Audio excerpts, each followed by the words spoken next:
this thing somewhere and I'll get it. What's up, guys? So I parked the car in the parking lot. It's super hard to hear and basically drive the car with the whole. I looked at the video that I just recorded for the first part. It's not as shaky as I thought it would be, but it's still shaky and it's hard enough to hear. So I'm probably gonna have to find a better mount or something for the window that can hold the GoPro or something a lot better than what it was doing. Maybe going through and editing might fix it, but I still don't want to deliver, like a shaky part of the video. Today's video topic I wanted to cover, so people were messaging me and asking me, how does this come, how does this car compare, how does it stack up to like another S550, like Gen 1 or Gen 2 or Gen 3? Is this car a sleeper? So if you're actually new to the channel, like really new, or just come across the channel and watching this video, this is a Gen 2 Coyote engine paired with a T56 out of an 03 Cobra. Now I do have to go through and clean up a bunch of the mess. The reason this hose is like this with the engine cover kind of slanted is because the heater core went out. So if you haven't seen that video, unfortunately the heater core went out. That's why this hose is routed this way instead of all the way back. I went ahead and actually ordered the heater core parts that I needed. That is not something that I'm going to tackle right away. It's still summertime and I'm trying to get this car ready for Mustang week, and my main goal was to get a center console. I believe I found one, and hopefully get it this week, and paint this hood.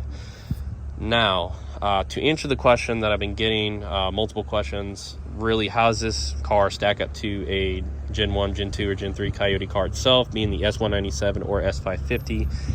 And is this car a sleeper? Bottom line answer is yes, this car is a sleeper. Now, the reason I say that is, yes, it's a Mustang. Yes, you kind of expect Mustangs to be fast, but this is a 99 to 04 Mustang. Looking at it, you would maybe think it has a 4.6 in it still. It is debadged, but we all know it's a GT. It's loud, of course, so you're just going to think it has a loud exhaust. Maybe if you look at the bigger brakes and you know Mustangs pretty well, especially the new edges, you know that they are the Cobra brakes. Or if you come across it and you don't know much about the new edge Mustangs itself to know enough about the Coyote swaps, you would just basically think this car is pretty much modded with Cobra stuff, or just modded itself. So the reason I say this car is a sleeper is because, say you're like rolling up somewhere, somebody could be in a 2016 S550 or another new edge, say a Cobra, and they don't really have much work done to the Cobra. You're really not going to know what's in this car. Unless you know the car itself, you're really not going to know. Now, is this car fast?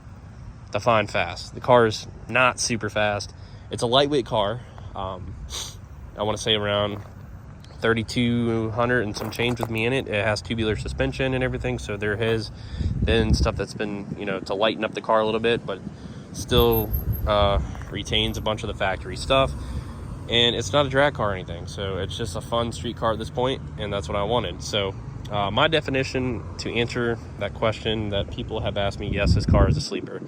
You're going to beat and hurt some feelings, I'm sure, but at the same time, I'm not going to, expect to be pulling trains on like other Coyotes and stuff like that. I think you're just going to, beat them and stuff like that. All right, to answer the other question that I was getting, how does this stack up to a Gen 1, Gen 2, or Gen 3 Coyote?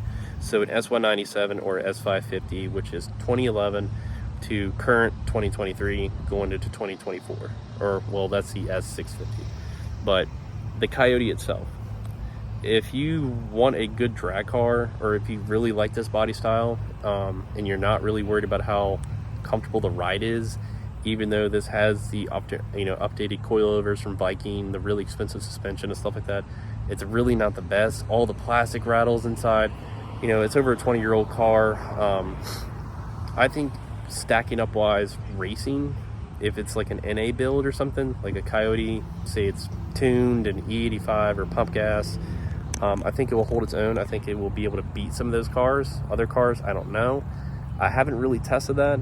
Other than that, I think it does not stack up against the technology. The technology obviously is here for the engine and the tuning, but if you're talking about the instrument cluster, the seats, the way the car is going to feel, how comfortable the car is, how comfortable your ride is overall, I would stick with an S550 or an S197. They are light years far superior to this. this is just an older car. So it just depends on what your goal is and what you like. But overall, this car is a sleeper to some, and I think it's a really good matchup, and it does hold its own to other Coyotes. But other than that, S550, I'll definitely own one day. I would choose an S550 over this car, but this car is more nostalgic era because not a lot of new edges are around in this area, or just overall, I think. You know, a lot of them you see are just really dingy looking, and V6s are ragged out and stuff like that.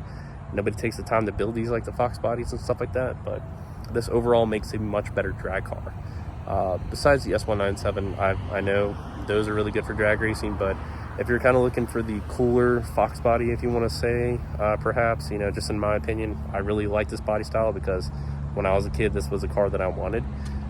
This isn't what I'm going to choose, but if I want, you know, overall best of both worlds, S550, 2015 and up. But that's going to do it for this video, guys. I hope you enjoy this little video that just basically popped up, and make sure to give this video a thumbs up, subscribe for future content, and I'll catch you guys later. Have a good one.